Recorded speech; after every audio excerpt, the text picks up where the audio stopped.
Bonsoir à toutes et à tous, heureux de vous retrouver pour la tranche info en direct sur votre antenne Canal 10 Télévision avec au programme de cette soirée Info 10, le journal local et régional qui sera suivi du tournoi Guy Margois en basket. Ce sera après la coupure pub, mais pour l'instant place au JT.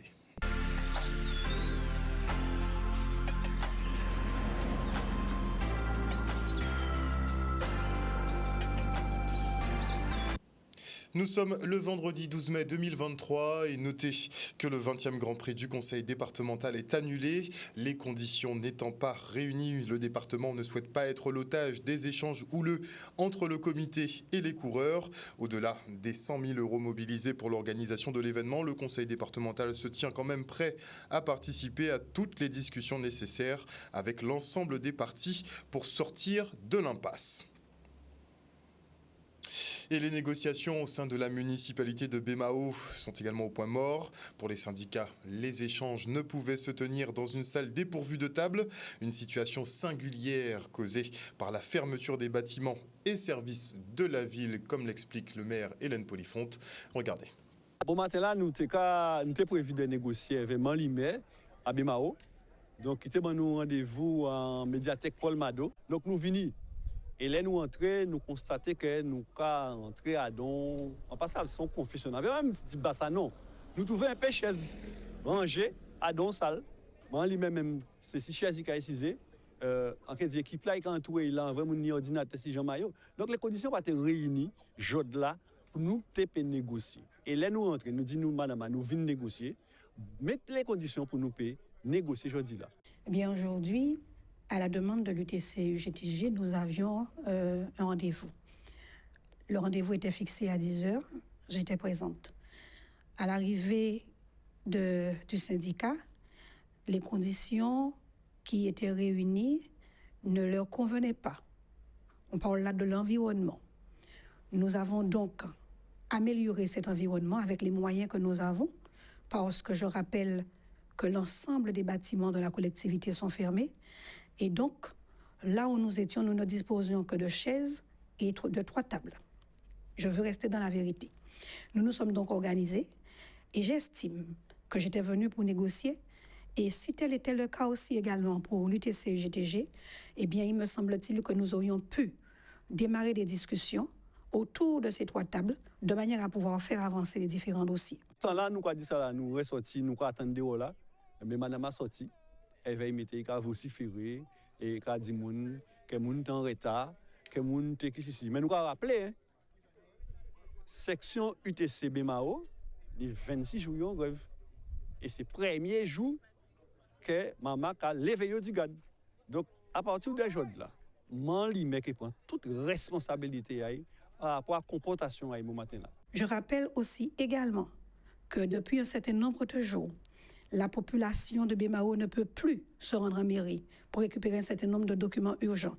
Je rappelle aussi également, depuis un certain nombre de jours, les enfants de Bémao qui n'ont rien demandé, eh bien, sont pris en otage. Ils ne peuvent pas avoir un repas décent, alors que même, me semble-t-il, qu'on devrait au moins, dans le service minimum, permettre aux enfants de pouvoir manger. Aujourd'hui-là, eh bien, nous avons pensé sincèrement, en toute honnêteté, Manlimé pas venu mettre négocier pour matin là. Donc c'est ça nous qu'a dit.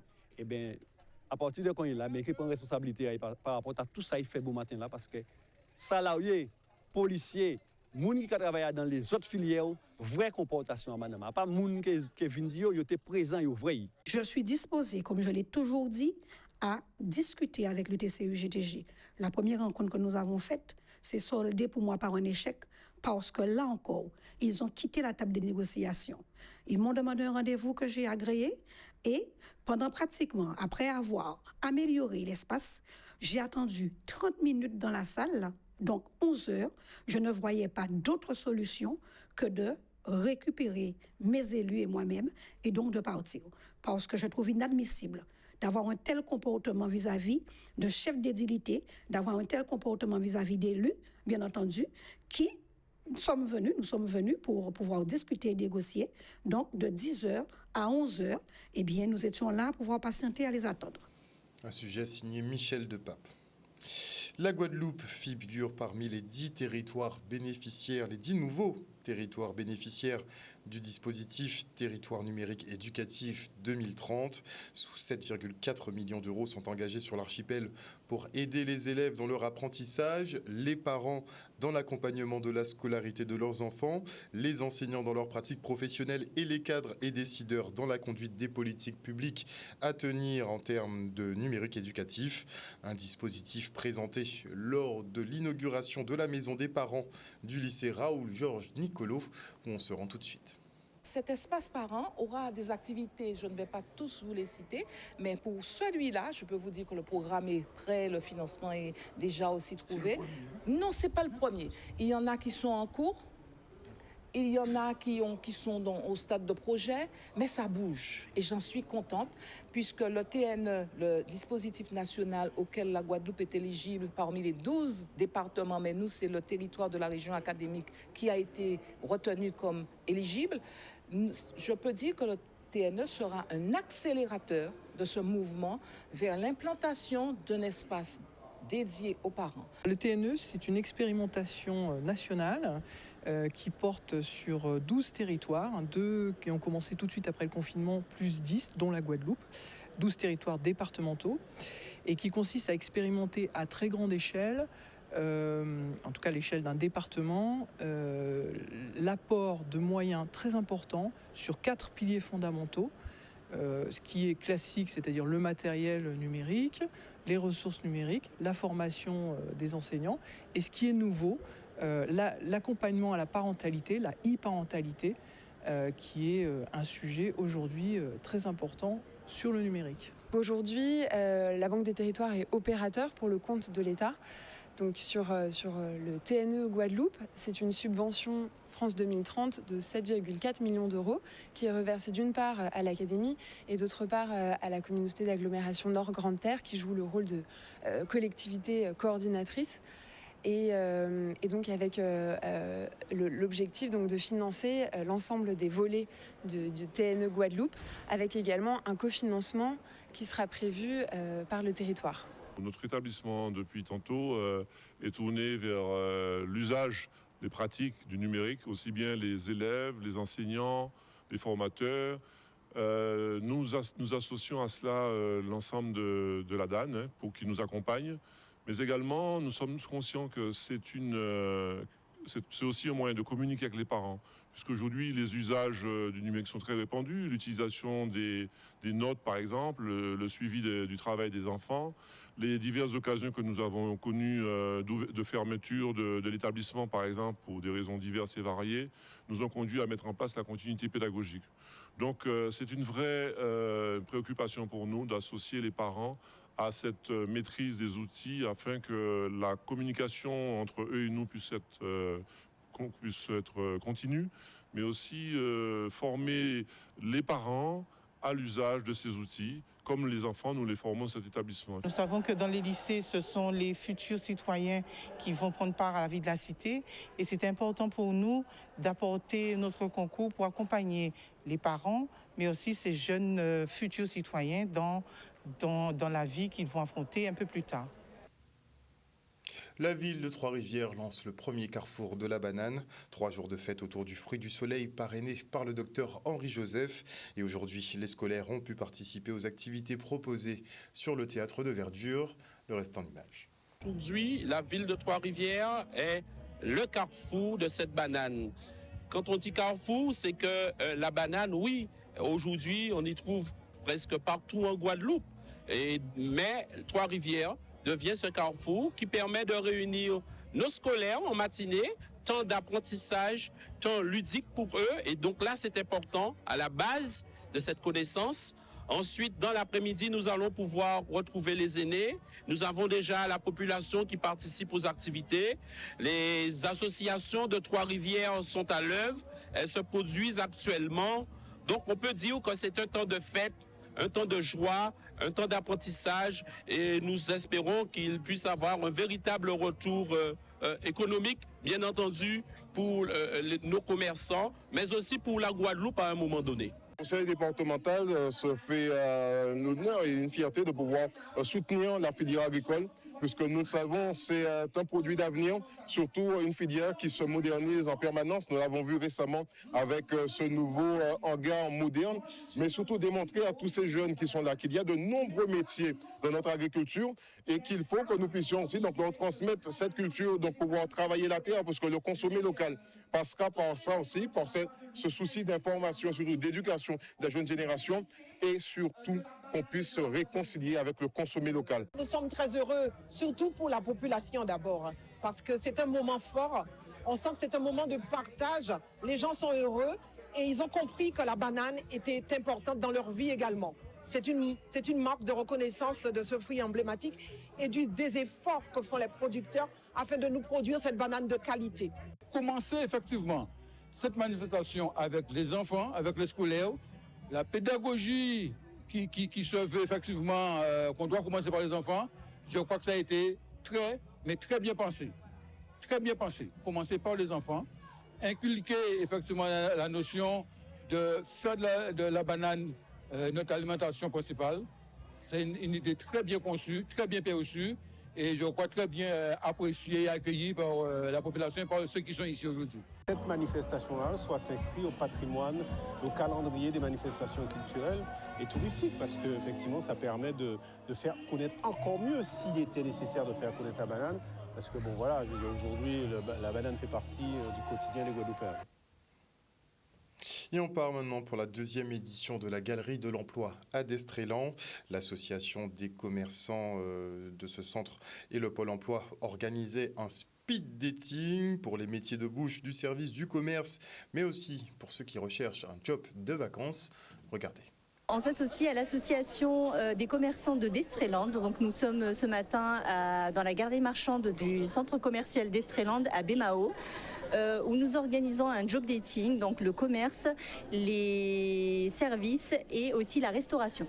Nous avons des candidats, donc demandeurs d'emploi. Nous avons également des personnes à la recherche d'une alternance ou donc d'un CDD ou aussi des CDI dans le domaine donc de la restauration, des services, du commerce. C'est très important pour les entreprises parce que nous sommes toujours à la recherche de personnel formé ou à former. Et puis c'est très important pour la population parce que nous avons une population de gens qui recherchent des emplois. Et bien, notre travail à nous à Destréland, c'est de pouvoir mettre en adéquation les demandes et les offres. Je trouve que c'est une bonne initiative pour ceux qui recherchent des emplois, voilà. Pour les jeunes aussi qui sont à la recherche de jobs pour les vacances. Moi, je vise tout ce qui est employé polyvalent dans la restauration ou tout ce qui est hôtesse de caisse, tout ça. J'ai déjà postulé à Decathlon ou dans des autres entreprises en dehors de Destréland. Donc voilà. J'attends la réponse. Voilà. Je n'ai pas baissé les bras, j'attends, voilà. Et en espérant qu'on m'acceptera. Depuis 2 ans, nous avons, même pas 2 ans, je veux dire, depuis la ville de Bémao a toujours voulu travailler pour les jeunes de Bémao. C'est-à-dire, aujourd'hui, nous voulons insérer le maximum de personnes dans la vie professionnelle. Donc, nous avons, Madame le maire, avec son conseil municipal, a signé des conventions de partenariat avec l'ensemble des structures d'insertion, donc le Pôle emploi.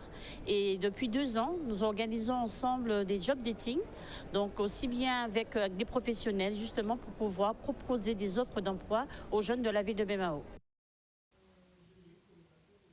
Et on se rend maintenant sur le tournage du dernier long métrage de Christian Lara, L'homme au bâton. Et nous avons rencontré un réalisateur particulièrement fier de la mise en place d'une passerelle culturelle qui permet la venue de guest stars africaines. Regardez. Le cinéma, c'est une vitrine pour l'étranger et un miroir pour les Guadeloupéens. Ce qui amène ce film-là est particulier parce que dans ce film, nous avons créé ce que nous avons appelé la passerelle culturelle. C'est-à-dire cette passerelle culturelle, c'est lors des Sotigui, nous avons initié cette passerelle qui permet de faire venir des comédiens, des guest stars africaines. Par exemple, nous avons des Burkinabés, nous avons un Malien qui sont en tournage avec nous. Et lors de ce tournage, à ce moment-là, comme ils interprètent de vrais rôles, parce que ce n'est pas de la figuration, de vrais rôles, à ce moment-là, nos films à nous pourront être vus en Afrique. Notre public, il a besoin de nous voir, c'est vrai, raconter des histoires beaucoup plus, on va dire, proches du pays, mais il a besoin également de nous voir à l'international avec d'autres comédiens. Nous avons besoin de nos histoires, nous avons besoin de nos images en Afrique. Et notre Afrique, c'est ça, la Guadeloupe, le Burkina Faso, l'Afrique, c'est une et indivisible. Et il faut qu'on se ressource à travers nos us et coutumes, nos traditions. Et je pense que cette histoire, en ce qui concerne la légende de l'homme au bâton, c'est une histoire qui vient bien à propos. Nous en avons en Afrique, on a des histoires, on a des images, et l'Afrique a besoin de ces images pour se refaire. Qui en Guadeloupe n'a pas connu l'homme au bâton? C'est-à-dire que moi, je me suis posé la question, mais pourquoi cette histoire a imprégné l'esprit des Guadeloupéens? Et j'ai cherché. Moi, je pensais sincèrement que c'était un vrai fait divers. C'est-à-dire quelque chose qui s'était réellement passé. Mais je vous laisse la surprise de voir. Et je crois bien qu'en développant cette culture, nous allons développer aussi notre économie. En développant cette économie, j'aurai du boulot parce qu'en faisant un film, cela permet de connaître la Guadeloupe. Et j'espère que ceux du Burkina, des gens d'Afrique, ceux du Burkina Faso, viendront nous rendre visite. Et ça va faire que ça va se développer, mais aussi les liens culturels vont se développer entre nos pays, notre pays le Burkina, mais aussi avec les autres pays d'Afrique. Et maintenant, je reçois Yolande Eliezer, photographe. Bonsoir Madame Eliezer. Bonsoir Harold. Vous organisez le samedi 13 mai prochain une table ronde sur l'afrofuturisme. Déjà, qu'est-ce que l'afrofuturisme ? Eh bien, en fait, l'afrofuturisme, c'est la possibilité d'imaginer, représenter nos identités et nos territoires dans le futur. Voilà, imaginer en fait ce que peut être... Donc une projection. Une projection. Ça consistera à faire une projection. Exactement. Et en fait, la table ronde, c'est surtout nourrir la réflexion autour de cette représentation. Et à cet effet, vous avez convié plusieurs intervenants. Oui, tout à fait. Donc en fait, il faut surtout, je voudrais préciser que ça a été organisé avec l'association Lire pour en sortir, la Galerie Émergence Art. Et Guadeloupe United aussi. Voilà, exactement. Et avec la collaboration du Jardin de Vallombreuse. Et donc l'auteur martiniquais Michael Roch sera présent pour justement réunir autour de lui, enfin nous avons réuni autour de lui ces intervenants pour échanger avec lui sur ce thème. On voit que Stéphanie Mélion-Grenette sera présente, Tony Coco-Vivant également, tout à fait. En fait, l'idée, c'est surtout d'imaginer cela, mais avec différentes catégories, différents arts.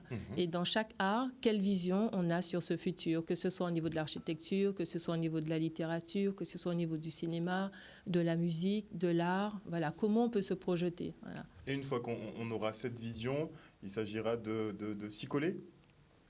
S'y coller, ça, on peut pas imaginer, on peut pas le dire, mais voilà, les choses avancent, évoluent de telle sorte qu'on peut pas exactement préciser ce que ça va être. Ouais. Mais en tout cas, l'idée, c'est surtout de se dire vers comment on avance en fait. Voilà. Comment on avance. Dans tous les domaines. Voilà, exactement. Ce seront des grandes réflexions. Oui, tout à fait, oui. Oui. Ça durera quand même de 9h à 11h. De 9h à 11h. Le temps de pouvoir poser quand même le cadre et voir effectivement quelles idées peuvent émerger de cette table ronde sur l'afrofuturisme. Oui, tout à fait. Vous organisez également donc une petite expo photo. Oui, exactement. Assez singulière quand même. Voilà, exactement. En fait, le lendemain, enfin, le samedi commence l'expo jusqu'au 1er juin. Et le lendemain a lieu le vernissage sur une exposition de photos que j'ai réalisée aux États-Unis en 2008 sur les cow-boys noirs américains. Très peu connus, ces cow-boys nord-américains. Alors, en fait, ce n'est pas qu'ils sont... Oui, effectivement, ils ne sont pas très connus. Disons que c'est une histoire qui n'est pas souvent racontée.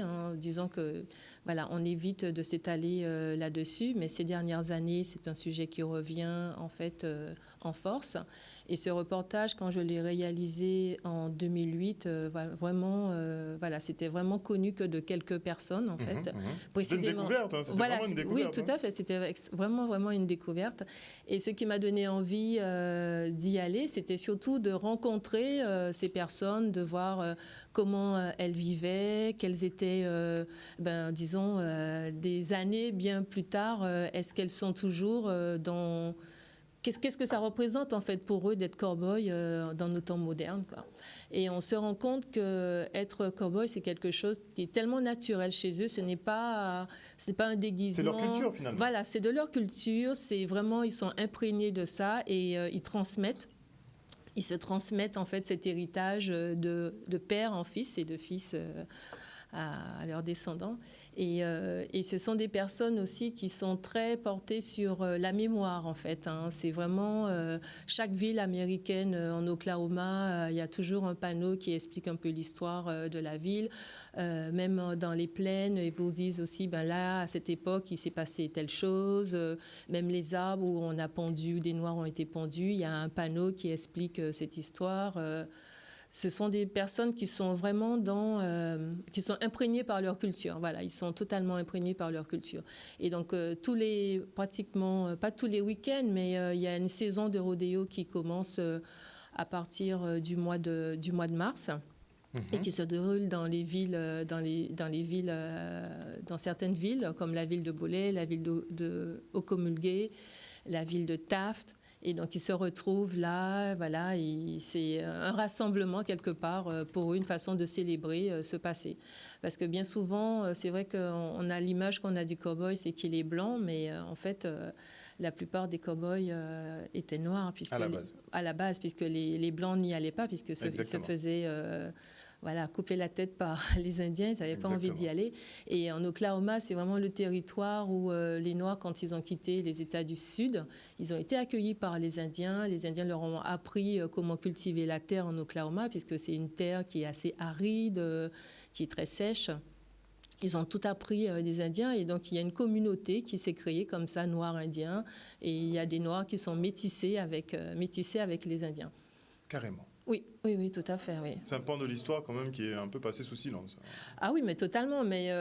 Ces échanges entre les populations noires américaines. Oui, mais les Américains, les Blancs américains ne veulent pas qu'on raconte cette histoire. Quand j'ai été... On entend bien pourquoi, puisque après effectivement avoir bénéficié des conseils des Indiens, n'est-ce pas, ils se sont bien amusés à les exterminer.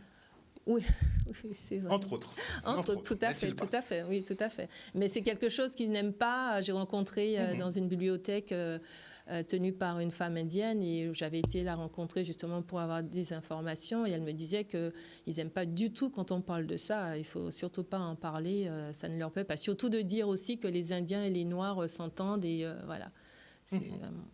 Donc c'est bien effectivement de revenir sur cette réalité historique qui est effectivement un peu cachée et parler donc de ces cow-boys noirs qui ont été oubliés.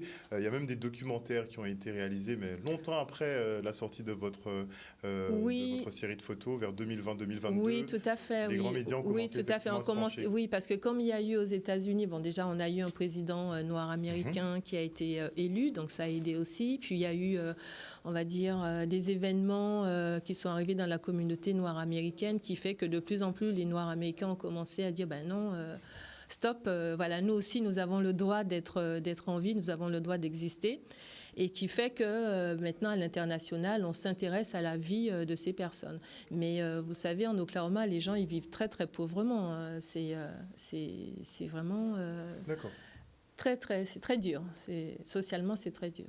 Mais des cow-boys, si je ne me trompe pas, j'avais vu un documentaire sur justement des cow-boys en Afrique. Ils avaient créé effectivement, ils avaient répliqué le modèle américain en Afrique avec des black cow-boys en Afrique. Oui, tout à fait. Non, mais c'est fort possible. Hein. De toutes les façons, le territoire africain il est suffisamment vaste. Il y a des il y a des animaux qui font qu'un territoire peut être aussi sujet à l'existence de cow-boys, puisque il faut aller chercher les vaches, il faut les faire brouter. Il faut pouvoir les conduire, en tout cas. Il faut les conduire, effectivement. Donc, du coup, voilà. Mais c'est vraiment une histoire qui est très intéressante, l'histoire des cow-boys noirs américains. Et il faut savoir que dans le rodéo, vous avez le steer wrestling et ça a été inventé par justement un noir américain métis indien, Bill Pickett, voilà. Donc on rend effectivement donc à Bill Pickett sa création. C'est toujours bon de savoir qui a fait quoi, Oui, parce que oui, souvent tout c'est à passé fait. sous silence, de la même façon qu'on ne dit exactement, pas que plus de la moitié des cow-boys justement oui, à tout l'époque à fait, étaient noirs. oui. Bon, D'où le titre de l'expo, L'autre reste, une histoire non racontée, une histoire méconnue. Voilà.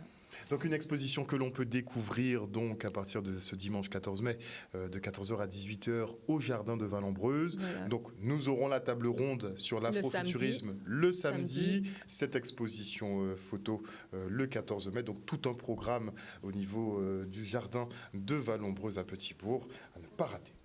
Voilà. C'est ça. Merci beaucoup Je vous en prie. Yolande Eliezer pour ce travail. Franchement, c'était remarquable. Je pense que vous avez inspiré pas mal de personnes en allant déterrer ce dossier des cow-boys. Ah, rien ne se fait par hasard. Oui, le dossier est resté enterré pendant très longtemps. C'est vrai, c'est vrai. Vous l'avez fait en 2008 et quelques années plus tard, on a 3-4 documentaires qui sont sortis comme ça. Le hasard n'existe pas. Exactement. Merci encore pour ce travail. Je vous en prie. Merci beaucoup. Et voilà, chers téléspectateurs, nous sommes arrivés au terme de ce journal. Merci pour votre fidélité à ce programme. N'oubliez pas que dans le cadre de la lutte contre la délinquance, la préfecture de Guadeloupe interdit les boat parties non déclarées sur l'ensemble du territoire. Une interdiction valable jusqu'au 14 juillet prochain. Les contrôles renforcés en mer débutés le 5 mai dernier vont se poursuivre avec une tolérance zéro. Les contrevenants risquent une peine de prison et une amende allant jusqu'à 150 000 €, de quoi vous faire hypothéquer votre bateau. Bonne soirée à vous, on se retrouve lundi sur Canal 10.